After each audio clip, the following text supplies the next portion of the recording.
respected President, Tinbiriba Alaman Isino Punamak, I Kurumjari. Manipur si Lari Ampava state nati. Masida lady ba Maitay sing Lari Ampava mi kang nati na iloje. Bengal da ay marup singwari sanabda asanak thas day narudana like mari day hen pabang amdrega hainay. Hoy sida di chahi and the like Mariga Paramada Bomande Michi. Like Pataba Samaz the Popa now. Danasham Wahin Bana Inning is Icarigino. Ear of Puming is Icarigino. Like even a fighting like ever see Manaki was it Bobby was. No, I know I take a machine, head Bobby was a quiet one like father was Hamasida, Lariam in English, like Pony is a country. I think I'll let it come again. Madam the Danasham, UK, the Ingana and the Latini. UK and a higher here, GNB was away, Nabodia Vidia Leda. Hey, Cookie Marukam me. Where have you been? I went to UK. And UK stands for Ukrul, I told them there. Hui Cookie English, the Matamatataroga. I went to UK, and the UK stands for Ukrul, and I told them. There are 3 presidency colleges in India. One in Calcutta, one in Madras, one in the UK. That is Ukrul. I thought, Hagi, I'm talking about there. The UK, the Halak Pasida, we know Sujisnapura, the light Sipura, Inga Krisi, Madam the Tang home the guitar, Iran, she can't let it go. Ukrul in Papa, she the cookie could dirty pony. Shuti, she the she was a kind kid and she the Torah like phone and Torah is the magic, Tagata from Lambda. Cookie could trade power, Shuti, she the Torah in Pala, like Pong doing in life, Danasham, we have to welcome him. And Madudang Manamuk Mashi Magi like Kari Ininoido Mahanga Patar. Haiti Kang as I hope that Yamna humble Loinaga Hagi Yaro like Mangani Haiti Gainitor Masha Emeni literature Tamubani or Zawibani is a critic winner. So like Naina Dangasu Yam like Rabani. Then a Shamna. By the bar in a Kalapasida, Konang the Tinnery. I acquainted the lady, Hongak liver Kunai Shida Magi Wahin. Hongak liver Kunai Shida Aiva Magi me and Lukuba Punsi Mashato. Yet talk no what Najabani. The changing word, acquainted the lady, what can I say? As a me and Nikanai mean or Aiva Magi me and Madame de Misia Nishwe, then a sham the man heavenly, Maso Asuta Pohima and Pitire, Ma was already Tagitulop a subside. I was in a Tongan, but me to be a book and to go. Then a sham the writer heavenly. Shakespeare the man got the Shakespeare, he spoke the book noisy, pretty the quite a power of Shakespeare as him and the sentience of Asumba Kange. They am the kingdom, Maso gather poet as Kangi. William Shakespeare, when Obama book the rise, was a whole debate of Luinedri. Christopher Marlowe, I am a poga. You took on the cutter over the gate.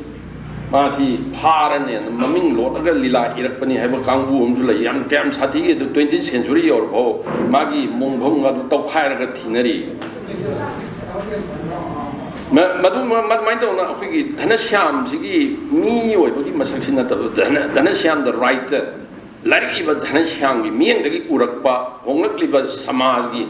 Dongan Punchi, Masakin door, Yiking Mane, Yiking Majima, Turi Bara, Machutor, Lai, Personate, Wahin and my yellow Cadoris. Masigi, that lady, she didn't be. Sayana, what is drama is the UK, Matang, Europe, the UK, the Suma Urangani. Adagi, Ha, my cookie Tingley was Hamasigi, Manipurgi, kainom yam ji thing narang ne dana syam je ai sung khan bada UK da dan natna wangoi da Imphal da dan natna atopa jaga da su soi lerang mani punsi masak si mana uru basi krai krai no Rajasthan gumba Haryana gumba karke da posting ga tarambra madu makhar lerang mani maram di mana sidai irai ba mana uri bu keno si Rampur ki block ta LDC oidna thagi lengana paisa khara di phangle low khara leiriba siga imungi sinabadi marang kaina kona bang ngamli masisu low khara si ningthi na yengsin bang ngambagi konari bani hanakti lokham tangkhai amana thau sungnaba hangam hunjille tangkhai phabat tabal lam amana gehu punba aduga lemhoriba lam machet amana iroi pijanaba rajka amadi kasni kulle iroi sangom thopi ani loiba sinasu imungi mateng yamna oiri hida uriba punsigi masaksi swaida ubadu dinatre ekaram laida half an acre na hangam ule thau thokpa adagi iroi pijanaba rajka gaisi kasni gaisi ngasi tabasida poirangani adna ada su krak kadai no su punsi masaksi uroga yelak kado bogi kenom lai magi kenos ada masidagi sida torga jangan jarga office nangna ba motorcycle para thorak le nahal khai sat padagi minute tare ipal thengkhre Rampur gi mi leitaba railway crossing lan banang hodre hi Imphal gi ga Manipur ga mapan thokri ba mi dadi pa bang amroi doi maduda sumana uru punsi masakse Rampur khun badagi ai khul Lakshmanpur dagi rel lambi anator is the Lakshmanpur da leiba character ma karamba character karamba charitra kan Rampur gi block da LDC oiba kai tor logo udna motorcycle ga thau lai si asidang sangan ka jarga tholak pai si mana uga ina uga kitang khena su ye maram di mayang sing jadi sahab sing di matau ta aiju sahab sing matau yam tam mitai ga punna ba saksia yung ta da big thana jar sakadau sia mo a lan chawan ne nam tong na ni a da kai no tau si suk chau ba ti phin nam pu rai chani lan chawan da suk sa ba sina ai khoi type da big thana jar ga plak chakhi ba type tu ga ani si mix up tor ga ira president adna dana syam gi ira isi mana uruba eja writer wen uruba honglak ki samaj gi punsi masak simche wahai ne yekpani maram de I bai si wahai gi lilanga tene wahai ne yekpani akoi artist mo wen color si na brush si na pencil si na art paper si na to makhal na te adagi kaino si na na murti chaba kang kaino na te sisu jagoi si hongi kutek ka tor jagoi si na su expression tongan makhalam ne ma wahi si na ra thongdor ka do that is literature gi pot am la he dum masida ai gi woina di magi wa maming yam nuai koi ma khom ni de kitang nuai tie na hai nuai ai phab lam dam mama ai ngon ya pien ja ba de manam di ai na lai lam dam nuai ai phadra ba ke nom tor ang na handagi khanare khanare tor ji su wa ka su kan ngang be ade clarification na me kai ni yam lai ba ni na ba yam nuai ta lam dam mama ne na I phojei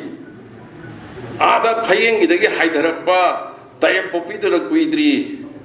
low gi do paisal laga phoboi pai tamaga matak te moi le no me kap kane yei bangam tre sapir ga sumim da thorak tre masikum balam dam de lei ba ai si nuai ai phab lam dam de lei ta mane khalle ada mai maming si ta ba yam nuai ja bam phau ai father do like khaga iram me si dring ai da nobel ma ira thamami phong bangam de maming do aphaba prithvi en tholam ada merge mang da maming sia mo hongdok ke na man tharam ya do hongdok pan nang ding da ma sa si gre hongdok andram ni na aphaba prithvi en na toro ai phong gi 2016 da war man madai sum yeng bada dana syang wi lari si paraga ram ji sum ning jang bada 1938 ra ke no Nobel Prize from American novelist Paul S. Buck and Panam Paul Buck he amna cannot open Nobel lama the good art hai aphaba ka har ga di ta di na sai ꯌꯥꯝ ꯅꯨꯡꯉꯥꯏ ꯌꯥꯏꯐꯕꯣꯜꯒꯤ ꯃꯥꯂꯦꯝ ꯑꯃꯒ ꯍꯥꯏꯔꯒꯗꯤ ꯈꯤꯇꯪ ꯌꯥꯝꯅ ꯂꯩꯁꯤ ꯂꯩꯊꯣꯟꯕ ꯃꯩꯇꯩꯔꯣꯟ ꯇꯥꯔꯛꯀꯗꯧ ꯇꯧꯏ ꯂꯝꯗꯝꯁꯤ ꯌꯥꯏꯐꯕꯣꯜ ꯑꯃ ꯑꯣꯏꯍꯟꯅꯤꯡꯉꯛꯄ ꯑꯩꯈꯣꯏꯒꯤ ꯔꯥꯏꯇꯔꯒꯤ ꯀꯩꯅꯣꯁꯦ ꯑꯩꯉꯣꯟꯗ ꯌꯥꯝꯅ ꯅꯨꯡꯉꯥꯏ ꯑꯗꯒꯤ ꯀꯩꯅꯣꯒꯤꯁꯤꯗ ꯑꯏꯕꯁꯤꯒꯤ तोान तोान मी की खुद अखोई मरी खब फमीने अगर थाना अहम सूरने ओजा बी के वाई अखोई मरी अंत मानरोदोरने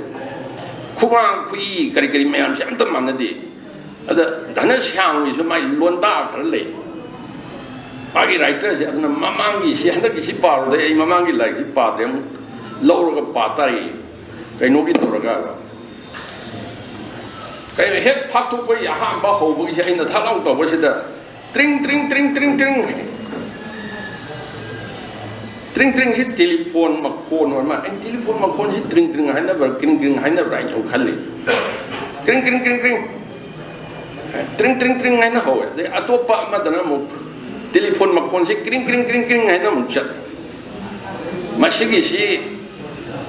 चुम्मी है लेते सिगी कनोसी ताबदा कोई लोन लोन की मतुमिना तोंगान तोंगान चले क्वाक से कोई ना क्वाक क्वाक खोंगे है बेंगोली अंगांग में हमना क्वाक से काका है ताब दो तोंगान अकोई लिन से ना कोई ना मक्स कामी का ताम अरे कोरा में चाचिंग ने हिस स्नैक हिस हिस हिस तो है भी अरे सिर्फ खेनरी से धन श्याम ने ताब सी टेलीफोन मखोन से ट्रिंग ट्रिंग है ताबरा क्रिंग क्रिंग है ताबरा अद खितंग फाबदी प्रूफ रीडिंग सिदा माना पामीबा कइनो सिदा ताइबा खोंजन से वाई मचा मदन ट्रिंग ट्रिंग वाई मचा मदन क्रिंग क्रिंग हाबसे आइदर क्रिंग क्रिंग ला रोम द यूनिफॉर्म में चक्की खितंग आइडियल ओर रोम लई अदगी मागी लोंदा सिदा नोय नोय बा यावी मिने अस्मिगु अमतंग लैरगदी हाइसे मिगु अमा हिमा सुंसी सिजना मिगु अहुम मिकुप अहुम लेरगा मिकुप तंग लेरगा हा लेरगा हाइबा कई सिन मिकुप अहुम लेरगा मिकुप अमा लेरगा हाइबा कनो सि वाही सि दना श्यामना सिन मिकुप अहुम मै बराबर कनो तो सि नुआइबा मखलम नि सिदा कनो तो रि अदगी कइनोदा खितंग कनो तो बुदा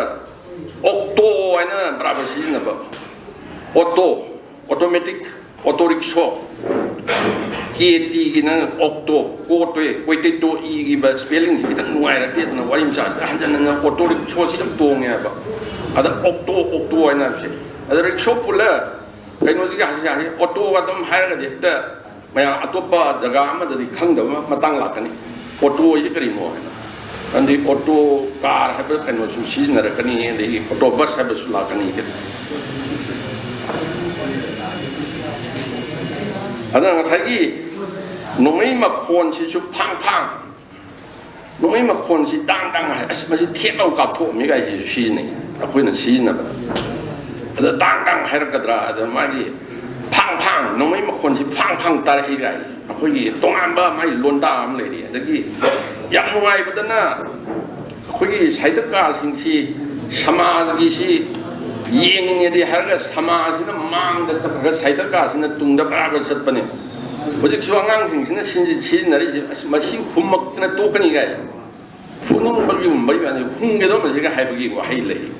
ओइ सिनरि नि सि ओइ खंगनै आई बुदि अखोइ मतमदा सिनरतब केनो तोदु अंगांग जे मसि हुंनिंग खरा गाय याम कन्ना सिनरि बु केनो मदगी मथौ ताबा कासि कोना चंगप कइनोने खोइदि एस मसि मथौनि सिदा लोइरे मथौ ताइ काइसि कसम मानु रोमदगी सिनरप मैतैरोने हाइताइ आई हानन ताबसि आसामगी मणिपुरी बस्ती द तारे मथौ ताबा काइ मथौनि मथौ लेते मथौ ले दि लोइखबने मथौ ताबा आइसि याम कोइबा कइनोम तौरे मदुगुम्बगी तौरप हुम्मगुम्बा कइ तौबसिदा खोगी धन श्याम सिसो खोगी अनौब लोंदा सिसो पुसलगा थमे अनि सि फजन लेले हे गा कोई दिल लेंजलबदो लेले हे आइबगी कइनोगा सि साइतदा फजना हुजिक हुजिक समाज थेंगरिब लोन सि पुसलकपा कइनोदोनि कइनो ले कइनोगी मागिदा वाहै सि अनि सि फजन लेले हे हाइ गन तोरका ꯑꯇꯣꯞꯄ ꯁꯤꯒꯨꯝꯕꯁꯤꯗ ꯃꯥꯒꯤ ꯋꯥꯍꯩꯁꯤ ꯌꯥꯝ ꯂꯩ ꯀꯣꯕꯤ ꯃꯈꯣꯡ ꯊꯤꯟꯕ ꯍꯥꯏꯁꯤ ꯁꯤꯖꯤꯟꯅꯕ꯭ꯔꯥ ꯈꯪꯗꯦ ꯑꯩꯅ ꯇꯧꯕꯗ ꯂꯩ ꯃꯈꯣꯡ ꯁꯣꯝꯕ ꯏꯟꯖꯥꯡ ꯅꯥꯄꯤ ꯃꯈꯣꯡ ꯁꯣꯝꯃꯤ ꯀꯣꯕꯤ ꯃꯈꯣꯡ ꯊꯤꯜꯂꯤꯒ ꯍꯥꯏꯁꯤ ꯈꯤꯇꯪ ꯑꯣꯏꯅꯕꯗꯧꯅ ꯇꯧꯋꯤ ꯃꯈꯣꯡ ꯁꯣꯝꯃꯤ ꯂꯩ ꯃꯈꯣꯡ ꯁꯣꯝꯃꯤ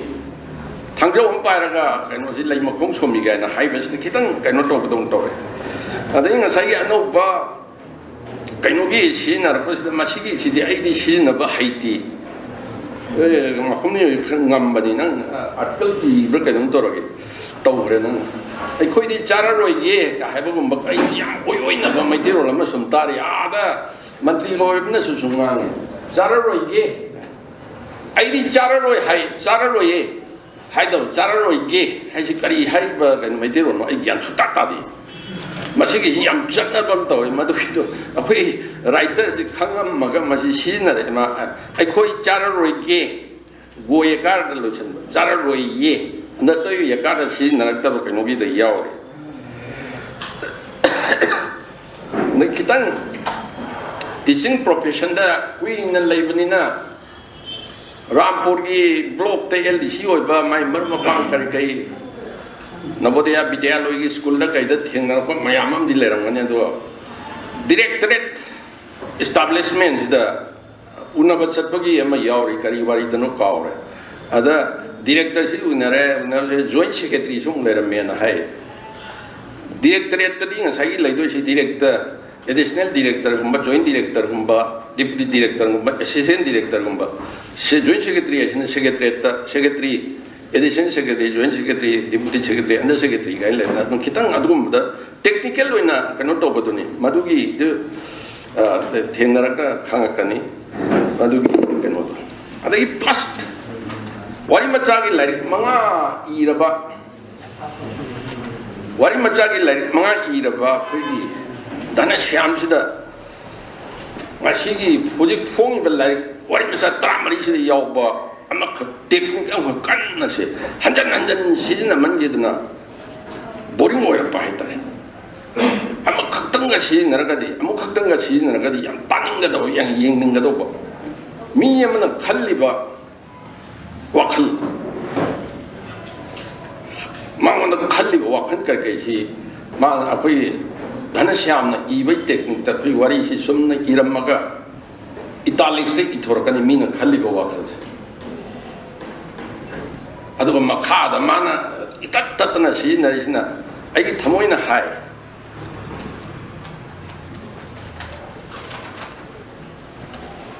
ꯑꯩꯒꯤ ꯊꯃꯣꯏꯅ ꯈꯜꯂꯨꯏ ꯇꯣꯝꯕ ꯍꯥꯏꯕ ꯅꯨꯄꯥ ꯑꯃꯅ ꯍꯥꯏꯐꯦꯠ ꯇꯣꯝꯕꯤꯒ ꯋꯥꯔꯤ ꯁꯥꯟꯅꯔꯦ ꯑꯗ ꯉꯥꯏꯍꯥꯛ ꯂꯩꯔꯒ ꯇꯣꯝꯕꯒ ꯇꯣꯝꯕꯤꯒꯁꯤ ꯋꯥꯔꯤ ꯁꯥꯟꯅꯔꯤꯉꯩꯗ ꯇꯣꯝꯕꯁꯤꯅ ꯃꯉꯣꯟꯗ ꯈꯟꯕ ꯇꯣꯝꯕꯤꯗꯗꯤ ꯐꯣꯡꯗꯣꯛꯇꯕ ꯈꯟꯕꯗꯨ ꯃꯥꯅ ꯏꯇꯥꯂꯤꯛꯁꯇ ꯊꯝꯃꯒ ꯑꯗꯩꯗꯤ ꯊꯛ ꯂꯥꯎꯅ ꯑꯃꯨꯛ ꯇꯧꯔꯒ ꯑꯩꯒꯤ ꯊꯃꯣꯏꯅ ꯈꯜꯂꯨꯏ ꯑꯗꯩ ꯉꯥꯏꯍꯥꯛ ꯂꯩꯔꯒ ꯑꯩꯒꯤ ꯊꯃꯣꯏꯅ ꯍꯥꯏꯔꯨꯏ ꯑꯩꯒꯤ ꯊꯃꯣꯏꯅ ꯈꯜꯂꯤ ꯑꯩꯒꯤ ꯊꯃꯣꯏꯅ ꯈꯜꯂꯤ ꯑꯩꯅ ꯈꯜꯂꯤ ꯁꯤ ꯑꯦꯚ꯭ꯔꯤ ꯁꯣꯔꯠ ꯁ꯭ꯇꯣꯔꯤꯗ ꯅꯪꯒꯤ ꯃꯁꯤꯒꯤ ꯇꯦꯛꯅꯤꯛꯁꯤ ꯙꯅꯁ꯭ꯌꯥꯝꯁꯤ ꯁꯤꯖꯤꯟꯅꯩ ꯑꯗꯣ ꯋꯥꯔꯤ ꯃꯆꯥ ꯈꯨꯗꯤꯡꯒꯤ ꯁꯨꯝ ꯁꯤꯖꯤꯟꯅꯔꯝꯃꯒ ꯃꯥꯒꯤ ꯇꯦꯛꯅꯤꯛꯁꯤ ꯁꯤ ꯅꯠꯇꯕ ꯑꯃ ꯂꯩꯇ꯭ꯔꯕ ꯖꯥꯠꯂ ꯀꯥꯏꯅ ꯈꯜꯂꯛꯄ ꯌꯥꯝ ꯕꯣꯔꯤꯡ ꯑꯣꯏꯕ ꯀꯩꯅꯣꯝ ꯌꯥꯎꯔꯛꯏ ꯑꯃꯈꯛꯇꯪꯗꯒ ꯁꯤꯖꯤꯟꯅꯔꯒꯗꯤ ꯅꯨꯡꯉꯥꯏ ꯑꯗꯒꯤ ꯊꯃꯣꯏꯒ ꯋꯥꯈꯜꯒ ꯑꯩꯒꯁꯤ ꯀꯔꯝꯍꯥꯏꯅ ꯗꯤꯐ꯭ꯔꯦꯟꯁꯤꯌꯦꯠ ꯇꯧꯔꯛꯀꯦ ꯑꯩꯈꯣꯏ ꯏꯪꯒ꯭ꯔꯥꯖꯤꯗꯒ ꯌꯥꯝ ꯂꯥꯏꯅ ꯍꯥꯏꯌꯦ ꯑꯩꯅꯗꯤ ꯌꯥꯅꯤꯡꯗ꯭ꯔꯕ ꯈꯜꯂꯨꯔꯒꯗꯤ ꯅꯪꯒꯤꯁꯤ ꯌꯥꯅꯤꯡꯗꯦ ꯑꯗꯨꯕꯨ ꯅꯪꯉꯣꯟꯗ ꯃꯁꯤ ꯍꯥꯏꯕꯁꯤꯁꯨ ꯑꯩ ꯅꯪꯕꯨ ꯇꯁꯦꯡꯅ ꯅꯨꯡꯁꯤ ꯒꯥꯏ I'm speaking with my heart but not with my head ꯑꯩ ꯋꯥꯈꯜꯅꯗꯤ ꯅꯪꯁꯤ ꯌꯥꯗ꯭ꯔꯕꯅꯤꯅꯦ ꯑꯗꯣ ꯑꯩꯁꯤ ꯅꯪ ꯅꯨꯡꯁꯤꯃꯟꯗꯅ ꯍꯥꯏꯔꯤꯅꯦ ꯁꯤ ꯑꯩ ꯊꯃꯣꯏꯅ ꯁꯨꯃꯥꯏꯅ ꯐꯣꯡꯗꯣꯛꯄꯅꯤ ꯍꯥꯏꯁꯦ ꯊꯃꯣꯏꯒ ꯅꯪꯒꯤ ꯀꯩꯅꯣꯁꯤꯒ ꯀꯩꯅꯣ ꯇꯧꯕꯁꯤꯗ ꯋꯥꯈꯜꯁꯤꯒ ꯑꯅꯤꯁꯤ ꯀꯟꯐ꯭ꯌꯨꯁ ꯆꯠꯂꯛꯄꯗꯧꯅ ꯇꯧꯏ ꯀꯔꯝꯍꯥꯏꯅ ꯗꯤꯐ꯭ꯔꯦꯟꯁꯤꯌꯦꯠ ꯇꯧꯒꯗꯒꯦ ꯁꯝꯇꯥꯏꯝꯁ ꯋꯥꯈꯜ ꯂꯥꯏꯅ ꯑꯃꯨꯛ ꯇꯧꯔꯛꯄꯁꯨ ꯌꯥꯎꯋꯦ ꯑꯩꯒꯤ ꯋꯥꯈꯜꯅ ꯍꯥꯏ ꯑꯗꯒꯤꯗꯤ ꯊꯃꯣꯏꯒ ꯋꯥꯈꯜꯒꯁꯤ ꯄꯨꯛꯇꯣꯛ ꯇꯣꯛꯊꯣꯛꯈ꯭ꯔꯒ ꯑꯩꯅ ꯍꯥꯏꯌꯦꯅ ꯑꯃꯨꯛ ꯇꯧꯔꯛꯄꯁꯨ ꯌꯥꯎꯋꯦ ꯃꯁꯤ ꯇꯦꯛꯅꯤꯛꯁꯤ ꯁꯤꯖꯤꯟꯅꯕ ꯃꯈꯜ ꯃꯈꯜꯒꯤꯅꯤ ꯉꯁꯥꯏꯒꯤ ꯏꯟ ꯑ ꯃꯣꯅꯣꯂꯣꯛ ꯃꯤ ꯑꯃꯒꯤ ꯃꯅꯨꯡꯗ ꯆꯦꯜꯂꯤꯕ ꯋꯥꯈꯜꯁꯦ ꯀꯃꯥꯏꯅ ꯐꯣꯡꯗꯣꯛꯀꯗꯒꯦ ꯒꯥꯏꯁꯤ ꯑꯩꯈꯣꯏꯒꯤ ꯖꯦꯝꯁ ꯖꯣꯏꯁꯅ ꯌꯨꯂꯥꯏꯁꯤꯁꯇꯒ ꯇꯧꯔꯤꯁꯤ ꯁ꯭ꯇ꯭ꯔꯤꯝ ꯑꯣꯐ ꯀꯟꯁꯤꯌꯁꯅꯦꯁ ꯀꯟꯁꯤꯌꯁꯅꯦꯁꯇꯨ ꯀꯔꯝꯍꯥꯏꯅ ꯐꯣꯡꯗꯣꯛꯀꯗꯒꯦ nang sizinariba technique sidadi magi inner flow, inner thought process, that river of thought, the stream of consciousness to nang italics the thamaga sagi nangi kanosina barabar puba ai thamoina hai atra ai wakhna hai ai thamoina khumi ai wakhna hangli ga na sumai to bi kanosima yang toina jamalaga pera si thangna na sum haira ga di kari no to isi ai bi kanoma power pam lai masina nang sum I bada ai hai si nong na danglong palong gadra khangdi I want to convey it to you. Adang sagi sida ai bada kari impact la kada ge. For example, I want to say hadana wari tra mari sida masi yaw do su yaw ro. The mamangi daga kanu lai gi bijala. Kai si ying bo power hai. Madu wara di my suggestion to you is that masi yam na repetitive oi man gi na reader da ai am tanda ba boring oi ba interest si manghal lak pa kanu gi asi yaw. Sigi Shell ki China, she can late the China, she gets so. I paid the manava, Penonian, she does nana, I wakana hairi, I wakana makatari. And as mine on some pongo position, some person come on, I wakana makatari, he can hide she, hide the rest of them, Tamadum, character organ. I hope she orga, I subjective. I think that what you do, I know, Kali guy, Hydragasum, man, Kalapuri, thought process in a Ubasitum Yayan Kali. Technique the Nana Madu, my Wakani, in precise to Dragasutum, Chatan, by Yay, Chini, and with the Aina coming is. Sigumba Kara, to one opening machina, like Pom Washida, as a brother, when some suggestion to Bahadin, Machigi, like Pom Washidi. Lariki matang daga kan na nai na pana na tamu mi mo hoi dong na to no hai lai phong ma di ha a koi nuai ai phaba landam gu mai ta athum ma hau si cha ra tha yam nuai na to hai som da lari phong na bai na theng na ka si ai ba na pham ma ga phajan lai adu ma gi lai to photograph si mai shoi si to adu ai ma san photograph to ba lai si lai ho gi na reader me am na payang sana kiu da lai to Pile hetai Manipura di masih phangdaba do yadi yabani Manipura so ai Manipura ai form masih yana na aiga pralada hoi kare hoi le koi rajin hoi le ai chani yang kai chawung ga su dum yo le ai la khara di atham hawa se ai khara dum pasha sang nan dum hot are sum na ga yelandre bamon ji ke no ka toraka khadang che ka to na adana sang na hot na khara toraka adra hek tok chalaga pagi paper plate under Singara Amator, Katai, the wood tam doing, Katai, the pie doing 100. They show the charms of Pisalakum or Kai, you talk to his yam stop out. Masium Masikara, Hado Aga. My am not telling me, but beaten parts the game. Try over him with the galley. Is it right? You should be able to see it. My am in that only among his Sumanat of a mother. Taitoraka died of the Hansi. Iba is the same and Larry I in the people as a bigumja.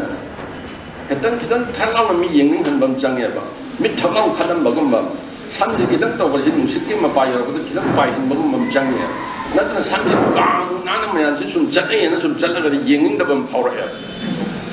The Manipura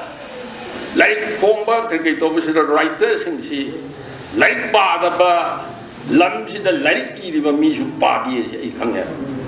Adubu, I call you sitting after for the loin and lady and a Kalusia, the Agi, Mapani is the Kaikari Shillige, Kamankamanto, yes, Yam Ying Batargale. Other so stories, the Lak, Kuntani Pugi collected over Scandinavian country, the Latin American countries, the Bolivia, the Grammy, the Prague Grammy, Poliga, Mogi translations of Pangalina, Madu Madu Sukragi, Mayam Lisi, Janabi Krikage. Other, a quick is the like Pomba and he critiquing Angadori. I think never put him a Tangani. University was out with it, but talk about Kaisida. Deconstruction thing on with it, Tomajan Tamura, and nothing the Namam. To be very frank, modernism, postmodernism. Post Pomo sing Matanga Pukayam lecture over Harry Kanama, how what no looking in there. ꯑꯝꯇ serious ꯑꯣꯏꯗꯕꯅꯦ ꯑꯗꯨꯅ ꯃꯄꯥꯟꯗ ꯇꯧꯔꯤꯕ ꯈꯣꯠꯂꯤꯕ ꯀꯩꯅꯣ ꯃꯌꯥꯝꯁꯦ ꯈꯤꯇꯪ ꯌꯦꯡꯁꯤꯟꯕꯗꯤ ꯗꯔꯀꯥꯔꯅꯤ ꯃꯁꯤ ꯌꯦꯡꯁꯤꯜꯂꯒꯗꯤ ꯁ꯭ꯀꯣꯞꯁꯤ changing ꯋꯥꯔꯜꯁꯤꯗ